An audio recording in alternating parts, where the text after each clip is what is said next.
أعوذ بالله من الشيطان الرجيم. بسم الله الرحمن الرحيم.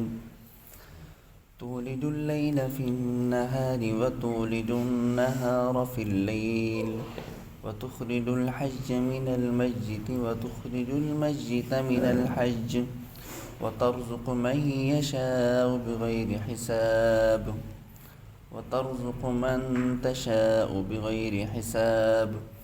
لا يتخذ المؤمنون الكافرين أولياء من دون المؤمنين ومن يفعل ذلك فليس من الله في شيء إلا أن تتقوا منهم تقاه ويحذركم الله نفسه وإلى الله المصير. صدق اللہ العلی العظیم.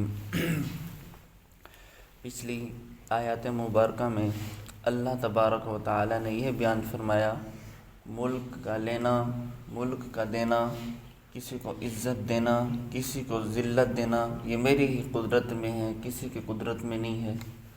تو اگلی آیات مبارکہ میں فرمایا کہ تم سارا دن یہ دیکھتے ہو کہ دن کا بڑا ہونا، دن کا چھوٹا ہونا، یہ کیسی میری یہ قدرت ہے. میں کبھی دن کو بڑا کر دیتا ہوں، دن رات میں شامل ہو رہی ہے اور رات دن میں شامل ہو رہا ہے. ہم گرمیوں میں یہ دیکھیں کہ یہ دن بڑا ہوتا ہے، یعنی دن کا جو دورانیہ ہوتا ہے وہ شام کی طرف چلا جاتا ہے، رات کے وقت کی طرف چلا جاتا ہے. اس کی مثال یوں سمجھ لیں آسان سے، آج کل ہم عصر کی نماز پڑھ رہے ہیں 4:30 بجے. گرمیوں کے اندر ہم عصر کی نماز پڑھتے ہیں 5:45 بجے، اور 5:45 بجے تو مغرب کا وقت اب پڑھ رہے ہیں. یعنی کہ رات کا کچھ حصہ اب دن میں آ رہا ہے. کبھی دن 15 گھنٹے کا ہوتا ہے اور رات آدھے 10 گھنٹے کی ہوتی ہے، یا تو پھر رات 15 گھنٹے کی بن جاتی ہے اور دن 10 گھنٹے کا ہوتا ہے. آج کل دیکھ لیں 7 بجے کے بعد 6 بجے کے بعد رات شروع ہو جاتی ہے، سورج غروب ہو جاتا ہے. یعنی دن کا وہ حصہ وہ رات کے اندر شامل ہو گیا، رات بڑی ہوگی، دن چھوٹا ہو گیا. تو اللہ رب العزت فرما رہے ہیں دن کو بڑا کرنا، دن کو چھوٹا کرنا، رات کو دن میں شامل کرنا، دن کو رات میں شامل کرنا، یہ بھی میری قدرت میں ہے. جس طرح ملک کا لینا اور دینا، عزت کا دینا لینا میرے قدرت میں ہے، اسی طرح رات کو دن میں شامل کرنا، دن کو رات میں شامل کرنا، یہ بھی میری قدرت میں ہے، کوئی اس کو نہیں کر سکتا. آگے فرمایا وَتُخْرِجُ الْحَجَّ مِنَ الْمَيِّتِ وَتُخْرِجُ الْمَيِّتَ مِنَ الْحَجِّ. زندہ کو مردہ کرنا، مردہ کو زندہ کرنا، یہ بھی میری شان قدرت میں ہے. جس طرح ایک انسان نطفہ ہے، نطفہ من نطفۃ اذا تمنی، نطفہ وہ ایک مردہ ہے، اس سے ہم لوگ زندہ نکلتے ہیں. تو اللہ فرما رہا ہے تم نطفہ ڈالتے ہو، وہ نطفہ مردہ ہے، لیکن میں اس سے انسانیت کو پیدا کرتا ہوں، بچے کو پیدا کرتا ہوں، بچہ تو زندہ پیدا کرتا ہوں. اسی طرح مرغی ہے، مرغی زندہ ہے، اس کا جو انڈا ہے وہ مردہ ہے. انڈا تو نہیں بولتا نا، انڈا تو مردہ ہے، اس کے اندر چوزہ ہے وہ زندہ ہے. تو اللہ رب العزت فرما رہے ہیں کہ یہ بھی میری شان قدرت میں ہے. کسی کو مردہ کو زندہ میں پیدا کروں، زندہ کو مردہ میں پیدا کروں. اور اس کی مثال یوں بھی دی کہ کسی کو کافر، مومن کو کافر، کافر کو مومن بنا دوں، یعنی مومن کو حقیقی حیاتی زندگی عطا فرما دی. مثال کے طور پر باپ کافر ہے، بیٹا مسلمان ہے، یہ بھی مسلمان ہونا، یہ اس کو زندگی ملی، حیات ملی. کافر تو مردہ ہے. اگر باپ مسلمان ہے تو بیٹا کافر ہے. جس طرح حضرت نوح علیہ السلام تھے، وہ پیغمبر تھے، پیغمبر کی شان قدرت کا کیا کہنا. پھر ان کا جو بیٹا تھا کینان، وہ کافر تھا. اسی طرح اللہ رب العزت فرما رہے ہیں کوئی والدین جاہل ہوتے ہیں، اولاد بڑی عالم نکلتی ہے، یا والدین عالم ہوتے ہیں، اولاد جاہل نکلتی ہے. اس کے ساتھ مفہوم کی تعبیر فرمایا کہ اللہ رب العزت فرما رہے ہیں زندہ کرنا، موت دینا بھی میرے بس میں ہے. وَتَرْزُقُ مَن تَشَاءُ بِغَيْرِ حِسَاب، اور میں رزق دیتا ہوں بغیر حساب کے. مفسر علامہ سعود رحمۃ اللہ علیہ نے فرمایا قرآن مجید میں بغیر حساب کے 3 معنی بیان فرمائے. یعنی اللہ پاک نے فرمایا کہ بغیر حساب کے میں تمہیں رزق دیتا ہوں. اس کے 3 معنی بیان فرمائے. انہوں نے یہ فرمایا پہلا معنی یہ ہے کہ اس کا بغیر حساب کے میں تمہیں دیتا ہوں بغیر حساب کے، جس کی تم شمار بھی نہیں کر سکتے۔ جسی طرح حضرت موسیٰ علیہ السلام کے بھائی تھے قارون، چچا زاد بھائی تھے قارون، اس کے پاس بہت زیادہ مال تھا، بہت زیادہ ہی مال تھا۔ اس کو جب گننے کی توفیق ہوتی کہ میں اپنا مال گن لوں تو گنتے گنتے یہ تھک جاتا، یہ کہتا چھوڑو آنے دو، مال جتنا ہے آنے دو۔ اس کی خزانوں کی چابیاں لوگ پتہ نہیں کتنی کتنی لشکر اٹھا کر پھرتا تھا، اس کے پاس اتنا مال تھا، فرمایا نا بغیر حساب کے، وہ حساب ہی نہیں لگا سکتا تھا، اللہ پاک نے اس کو اتنا مال دیا تھا۔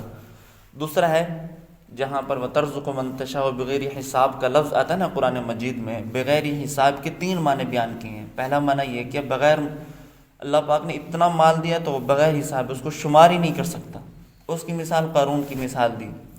دوسری دی کہ بغیر مشقت کے اللہ پاک مال دیتے ہیں، یعنی کہ انسان بیٹھا ہے وافر مقدار میں اس کو دولت مل رہی ہے، نہ کوئی کام کرتا ہے نہ محنت کرتا ہے، اس کو ایسے ہی مال مل رہا ہے، ایسی دولت اس کو مل رہی ہے۔ دیکھیں کتنی کتنی وڈیرے لوگ ہیں، کچھ کام ہی نہیں کرتے لیکن مال و دولت مل رہی ہے، اس کی زمینیں ہیں، اتنی چیزیں ہیں، اس کو سب کچھ پرافٹ مل رہا ہے۔ ایک یہ ہوا، لیکن محنت مزدوری کرنے والا، جو محنت سے جس کو کام ملتا ہے وہ انسان مزدور ہے، سارا دن کام کرتا ہے، رات کو اس کو اتنا پیسہ ملتا ہے وہ اپنے گھر کے افراد کا کھانا بھی پورا نہیں کر سکتا، وہ مشقت کے ساتھ وہ پیسہ کماتا ہے۔ یہ بھی اللہ کی قدرت میں ہے، جس کو چاہے مشقت کے بعد پیسہ دے، جس کو چاہے بغیر مشقت کے مال دے دے، اس کی قبضہ قدرت میں ہے۔ تیسرا معنی فرمایا بغیر حساب کے ایسا مال دینا جس کے شمار ہی نہیں کر سکتا۔ وَتَرْزُقُ مَن تَشَاءُ بغیر حساب، اس پر ایک واقعہ میرے ذہن میں آیا، یعنی اللہ پاک جب دیتا ہے بغیر حساب کے، تیسرا معنی فرمایا بغیر تکلیف کے مال دیتا ہوں، کوئی تکلیف ہی نہیں ہے، ایسی مال آ رہا ہے۔ اس کی ایک مثال میں آپ کو دوں، حضرت حاجی امداد اللہ مکی مہاجر رحمۃ اللہ علیہ جب انڈیا سے وہ آئے مدینہ منورہ کی طرف، انہوں نے آ کر بیت اللہ میں یہ دعا کی، یا اللہ اب میں تیرے گھر میں آیا ہوں، میرے پاس کھانے پینے کو کچھ نہیں ہے، میں اکیلا آیا ہوں، اور میں تیری ذات ہی کی خاطر میں یہاں پر آیا ہوں، میرے پاس کچھ نہیں ہے، جو کچھ میں زاد راہ لایا تھا وہ راستے ہی میں ختم ہو چکا ہے، اب جو کچھ باقی ہے یہ باقی ہے، جب یہ ختم ہوگا میں کبھی کسی بندے سے بھیک نہیں مانگوں گا، اگر تم مجھے کھلائے گا تو میں کھا لوں گا ورنہ میں نہیں کھاؤں گا۔ تو حضرت مکی امداد اللہ مکی مہاجر رحمۃ اللہ علیہ نے یہ دعویٰ کر لیا، اپنے اندر یہ داعیہ بٹھا لیا، 1 دن 2 دن تیسرا دن ہو گیا، کھانے پینے کو کچھ نہیں، اب طواف کر رہے ہیں، طواف کرنے میں بھی کمزوری آ رہی ہے کیونکہ رات دن عبادت میں مشغول ہیں، طواف کر رہے ہیں تو کھانا پینا کچھ بھی نہیں تھا، تو کمزوری آ گئی، تو کمزوری کی وجہ سے ایک آدمی نے ان کو حضرت کو تھپڑ مارا تو حضرت بے ہوش ہو کر گر پڑے۔ تو حضرت نے وہاں پر دیکھا کہ کچھ فرشتے ہیں، کچھ ایسے لوگ ہیں تو میرے لیے کھانا لے رہے ہیں، تو انہوں نے یہ سمجھا کہ آج مجھے کھانا میسر ہوگا۔ دوسرا دن یہ فاقہ چل رہا ہے، 3 دن 4 دن 5 دن 6 دن کے بعد جا کر ان کو کھانا ملا۔ سارے دن انہوں نے بھوک میں گزاری، انہوں نے اس لیے بھوک میں گزاری، داعیہ کر لیا، اپنے عزم کر لیا کہ یا اللہ اگر کھانا آپ کھلانا ہے تو آپ سے کھاؤں گا، کسی سے مانگوں گا نہیں، کسی سے بھیک نہیں مانگوں گا، آپ نے مجھے کھلانا ہے۔ 7 دن کے بعد جب یہ اپنے حجرہ مبارکہ میں تھے، اپنے کمرے کے اندر تھے حضرت مکی مہاجر امداد اللہ رحمۃ اللہ علیہ، تو ایک صاحب آیا، بڑے خوبصورت صاحب تھے، فرماتے ہیں وہ بریانی میرے پاس لے کر آیا تو بڑی خوبصورت، بڑی لذیذ تھی، بڑی اس کا ذائقہ دار تھی، تو میں نے کھانا کھایا، فل ہو گیا، تو میرا دل یہ چاہا کہ اس میں کھانے کو رکھ لوں، رات کے وقت کھا لوں گا۔ پھر میں فوراً سوچا کہ اللہ رب العزت مجھے آزمائش کے لیے تو اس بندے کو نہیں بھیجا، اگر مجھے اللہ نے ابھی کھانے کے لیے دیا ہے تو رات کو بھی کھانے کے لیے دے گا، جو بچ گیا تو بچ گیا، جانے دو۔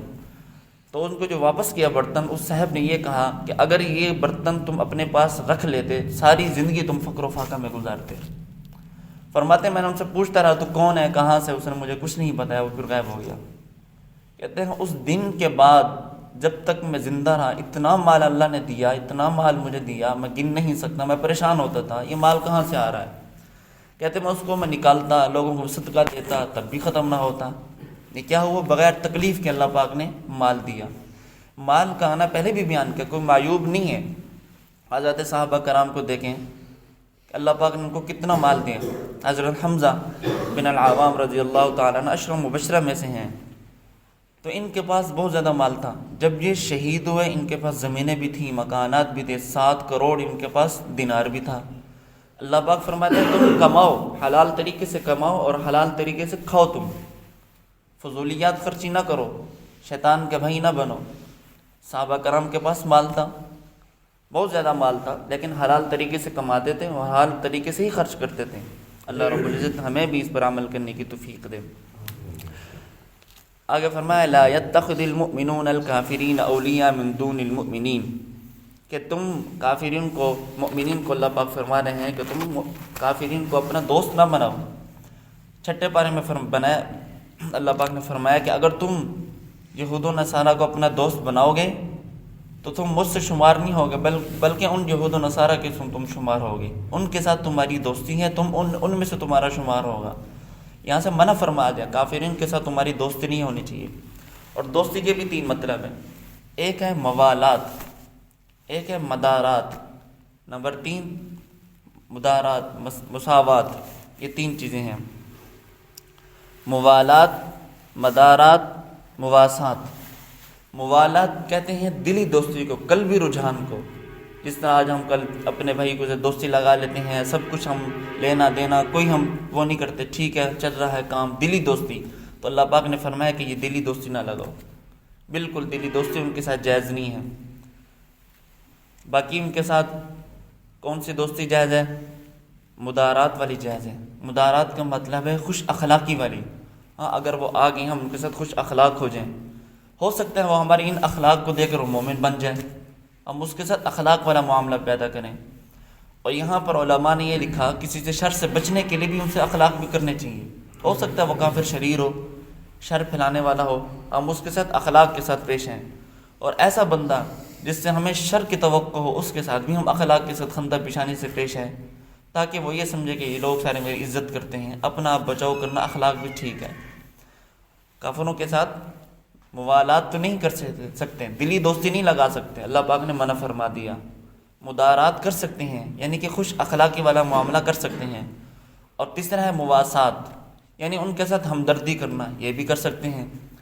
ہمدردی کب کریں گے؟ جب وہ ہمارے ساتھ لڑیں گے نہیں، ایمان کے اندر وہ ہمارے ساتھ لڑیں گے نہیں. اگر وہ ہمارے ایمانیات میں لڑیں گے تب ہم ان کے ساتھ یہ بھی نہیں کر سکتے، ہمدردی بھی نہیں کر سکتے. اگر ایسا کافر ہے وہ ٹھیک ہے، اگر وہ ہمارے ایمان میں کوئی ایسی خرابی نہیں کرتا، لڑائی نہیں کرتا، کوئی جھگڑا نہیں کرتا، تو ہم اس کے ساتھ ہمدردی بھی کر سکتے ہیں.